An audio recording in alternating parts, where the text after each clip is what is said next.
Главната тема за денешната емисија е поврзана со есенската сејдба. Тоа е една од најобемните операции во земјоделството, најважната и многу значајно сега, особено последниве години, кога битката за домашно производство на пченица станува се поизразена и се позначајна. Како да се мотивираат земјоделците да произведат повеќе елебно жито, еден од начините е договорното производство, кое почнува од оваа година преку пилот проект кој што го спроведува Националната федерација на фармери.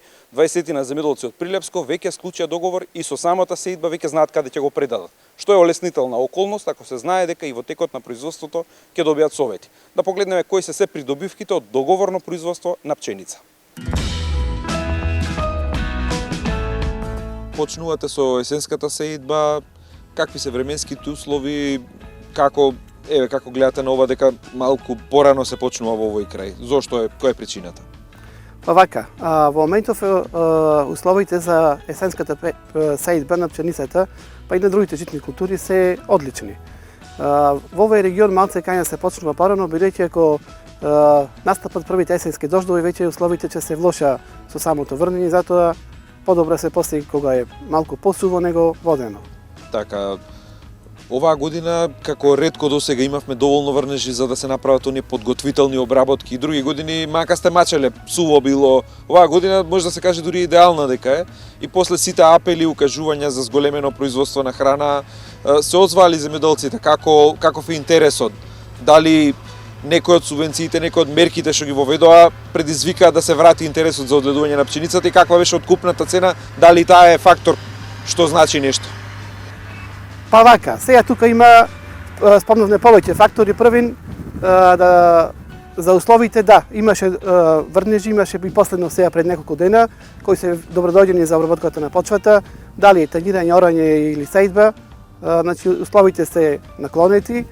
Сега производството дали ќе се зголеми, ние мислиме дека ќе се зголеми производството на пченицата, бидејќи пред се пченицата е стратешки производ, храна мора да се произведува, а тука секако има и мерки кои преднесува како субвенционирање дополнителни и така натаму, кои мислам дека ќе и поттикне луѓе да се зголеми производството. Како пројдува со откупната цена?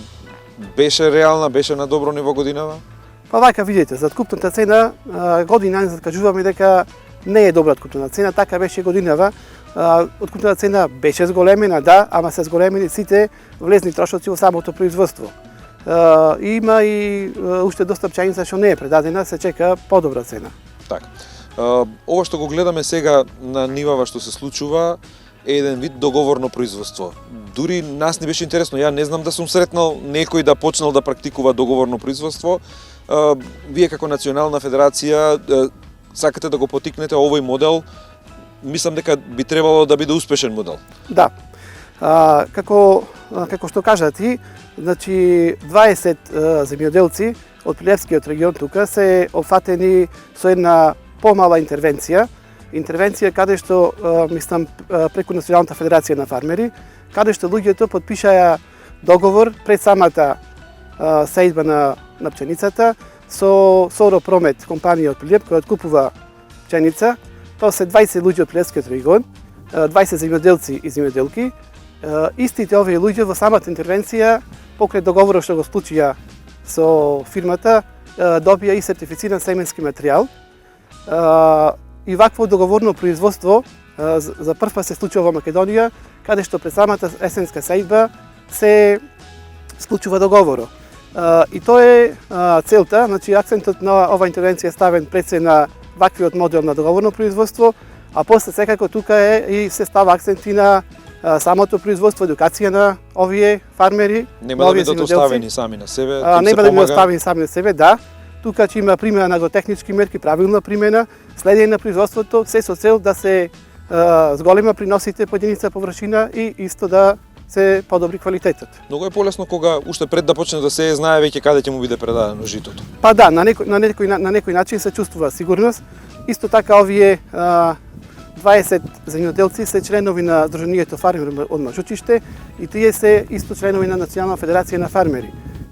Ова интервенција која е направена како пилот интервенција е поддржана од финансиски од Via Effect и Шведска агенција за развој СИДА. Тоа е еден поголем проект за развој на Националната федерација и за пристапни пазари на малите земјоделци во руралните средини и исто подобрување на нивните услови и нивната заработка. Овие мали земјоделци, претпоставувам, немаат сите услови дома за чување на житото. Спомна преска има дел од земјоделците ќе го чуваат сега житото, ќе чекаат подобра цена. Но тоа значи дека уште кога ќе е жетва, ќе треба трошок да се прави за складирање, ќе треба да има услови каде ќе се складира. Вака е многу полесно, од жетва камионот и директно на откуп, не прави дополнителни трошоци, нема потреба да има капацитети некакви. Па да, и самото чување на пченицата, како на сите други производи, предизвикува дополнителен трошок. И се губи во количина. Ако се предаде, ако е договорено и ако е некоја цена разумна веднаш од нивата, нормално дека е подобро и за нас и за откупувачот. Моделот на договорно производство сме го виделе во други сектори, не кај пченицата, ама каде што функционира успешно е во градинарството со некои конзервни фабрики, ред други примери има. Гледаме дека многу успешно. Очекувате ли дека ова после оваа проба дека ќе се преслика во други региони, ќе добие поголем замав, можеби ќе се потикнати самите откупувачи директно да стапуваат во контакт со земјоделците, тие да ја покренат целата иницијатива за натамошно договорно производство? Да, значи со ова пилот интервенција баш целта, како што кажав, на акцент се става на тоа договорно производство. И ние на некој начин како земјоделци да бидеме сигурни за она што ќе произведеме, дека има каде да се предади и нормално по цена реална која може да обстаниме, а и самиот преработувач да може однапред да си планира колку количини ќе преземе и да си планира неговото натаму преработка, производство и па и продажба. Како земјоделец кој долги години се занимава со одгледување житарици, како оценувате почетокот на оваа есенска сејдба во однос на климатските услови? Не е толку суво како други години кога сте се бореле со грудки огромни. Точно. Денеска е почетокот на сејдбата, првиот ден почнуваме со сејдба, условите се добри, нивите се припремени на време и мислам дека ќе поминеме со полесни агротехнички мерки. Од аспект на подготовка беше годината поволна. Да, точно. Летниот период имавме повеќе дождови и имаше време да се спремат површините на време. Како е интересот кај земјоделците за одедување жито? Како пројдовте со откупните цени? Дали тоа влијае многу за тоа дали ќе се одлучат да сеат повторна пчена? Секако, најмногу влијае и цената на откупната цена на пченицата. Моментално беше во откуп 19, сега е нешто паднато на 18 денари, а трошоците се зголемува, значи цената е добро подкрената, али не доволно, мислам дека треба да биде уште повисока. Имаме скапа нафта, скапи џубрива, скапо семе, се повеќе давачки, а помало статок за производител. Колку влијаат овие мерки што ги носи владата за да се врати интересот за одедување на многу значајна стратешка култура е, да не зависиме толку од Србија за увоз за лебно жито? Точно, секоја мерка што е најавена е добре дојдена, секоја помош е супер, али мислам дека треба да се зголеми помошта во зелена нафта на повеќе литри по хектар да се дава и за ова за вештачките џубрива да се зголеми повеќе килограми по хектар. Колку е важно, влегувате во еден проект за договорно производство, практично на некој начин ова сега што се сее веќе знаеш каде ќе заврши. Колку е тоа олеснителна околност? Па тоа е многу голема олеснителна помош. Знаеш тоа што ќе го произведеш дека ќе биде откупено. Тоа мислиш за простор за складирање? Да. Па тоа е најголем проблем кај нас кај производителите што немаме простор за складирање. Кога ќе дојде во жетва, трговците знаат дека си го произведел, време е за жетва, мора да му даеш и цената, тоа ќе турка. Тој што може да ја чува док е март-април, може да добие поголема цена. Тие што ја дава директно од жетва, проблемот е тогаш се зема. Претежно се помалите тие што се уценети условени што немаат. Да, точно баш така. Какви се очекувањата сега, какви приноси беа со оваа жетва со претходната, какви се очекувањата ако имаме ваква есен, ако продолжат ваквите поволности, колку дава овој регион? Овој регион околу 3 тона е по хектар, просек, да речеме, негде има повеќе, негде помалце, просек околу 3 тона. Ланската година мислам дека беше катастрофална, најкатастрофална година од сите години. Есенската сејдба беше лоша, беше во водено, многу имаше дождови, вака баш октомври месец беше дождлив и недостаток на финанси за да се фрли вештачко џубре. Една вреќа, знаете, беше 500-600 денари, дојде до 3000 денари на... Сега не знам точно, но мислам дека 2700 и 800.